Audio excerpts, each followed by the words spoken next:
We are the Gujarat Technological University. Since its inception over a decade ago, GTU has been empowering young and curating minds to realize their true potential. Over 4 lakh inspired students are enrolled with one of the premier academic universities in India. With more than 450 affiliated colleges in its fold operating across 5 zones of the state, GTU, the International Innovative University, your place to move forward.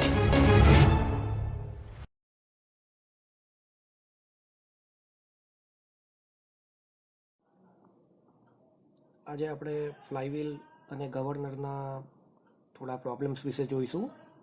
તો સૌપ્રથમ આપણે જોઈશું કે અહીંયા આપણે જોઈ શકીએ છીએ કે coefficient of fluctuation of speed, જેને આપણે કેએસ તરીકે દર્શાવીશું, જે n1 minus n2 divide by n છે, or KS is equal to ω1 minus ω2 divide by omega છે. જ્યાં n છે એ આપણી ફ્લાયવ્હીલની મીન સ્પીડ છે, n1 એ મેક્સિમમ સ્પીડ છે ફ્લાયવ્હીલની, અને n2 એ ફ્લાયવ્હીલની મિનિમમ સ્પીડ છે. ઓકે, આગળ આપણે જોઈશું coefficient of fluctuation of energy. એને આપણે કે ઈ તરીકે ઓળખીશું, જેનું સૂત્ર છે E1 minus E2 divide by Q. E1 minus E2 ને તમે ચેન્જ ઇન ધ એનર્જી એટલે કે ડેલ્ટા ઈ પણ કહી શકો છો. તો અહીં જો હું ડેલ્ટા ઈને કરતા બનાવીશ તો delta E is equal two શું થઈ જશે, કે ઈ મલ્ટીપ્લાય બાય ક્યુ. અહીંયા જે E1 છે એ આપણો maximum kinetic energy of flywheel at speed n1 છે, અને E2 એ minimum kinetic energy of flywheel at minimum speed n2 છે. જ્યારે ક્યુ શું છે, તો ક્યુ એ ટોટલ વર્ક ડન છે પર સાયકલ છે, બરાબર છે. હવે જો આપણે ક્યુની વાત કરીએ તો ક્યુ એ આપણે જોયું તે પ્રમાણે વર્ક ડન પર સાયકલ છે. જો હું ટુ સ્ટ્રોક એન્જિન લઉં છું તો આપણે અહીંયા જોઈ શકીએ છીએ ફોર એની એન્જિન અધર ધેન 4 સ્ટ્રોક સિવાયના તમામ એન્જિનો માટે જો હું વર્ક ડનની વાત કરું તો આપણે જે ટર્નિંગ મોમેન્ટ ડાયાગ્રામ ભણી ગયા છે 2 સ્ટ્રોક એન્જિનનો અને 4 સ્ટ્રોક એન્જિનનો, તો અહીંયા આપણે 4 સ્ટ્રોક સિવાયના એન્જિનની વાત કરીએ તો ક્યુ ઇઝ ઇક્વલ ટુ 2πt, બરાબર છે. જ્યારે Q is equal to power in kilowatt into 1000 into 60 divide by n. Okay, હવે જો હું 4 સ્ટ્રોક એન્જિનની વાત કરું તો આ જ ક્યુ જે થઈ જાય છે એ 4πt થઈ જાય છે, અને જે અહીંયા તમે 2 સ્ટ્રોક માટે n જોયો એ n/2 થઈ જાય છે. આનું કારણ આપણે ઓલરેડી આગળ ભણી ગયા છે કે 2 સ્ટ્રોક પેટ્રોલ એન્જિનમાં એક વર્કિંગ સાયકલ એ ક્રેન્કના એક જ રિવોલ્યુશનમાં પૂર્ણ થાય છે, જ્યારે 4 સ્ટ્રોક પેટ્રોલ એન્જિનની અંદર આ જ સાયકલ એ ક્રેન્કના 2 સંપૂર્ણ રિવોલ્યુશનમાં પૂર્ણ થાય છે.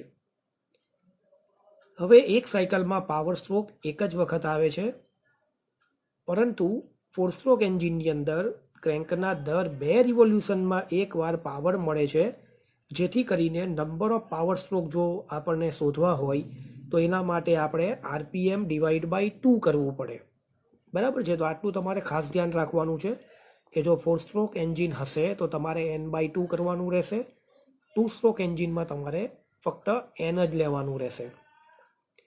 ત્યાર પછી આપણે જે અગત્યનું છે જે દાખલામાં શોધવાનું આવે છે કે માસ ઓફ ધ ફ્લાયવ્હીલ. તો અહીંયા આપણે ડેલ્ટા આઈનું સૂત્ર છે I⍵² KS, જ્યાં I છે આપણો મોમેન્ટ ઓફ ઇનર્શિયા. આ જ ઇક્વેશનને આપણે અલગથી લખીએ કે જેથી કરીને I ઇઝ ઇક્વલ ટુ છે mk², તો આઈને બદલે અહીંયા મૂકી દઈશું mk² ω² KS. આ સૂત્ર તમારે ખાસ યાદ રાખવાનું છે ડેલ્ટા ઈ માટેનું, જે આપણને દાખલો સોલ્વ કરવા માટે જરૂર પડશે. ઓકે, અહીંયા I છે એ moment of inertia of flywheel છે, જે kg ઇન્ટુ મીટર²માં છે.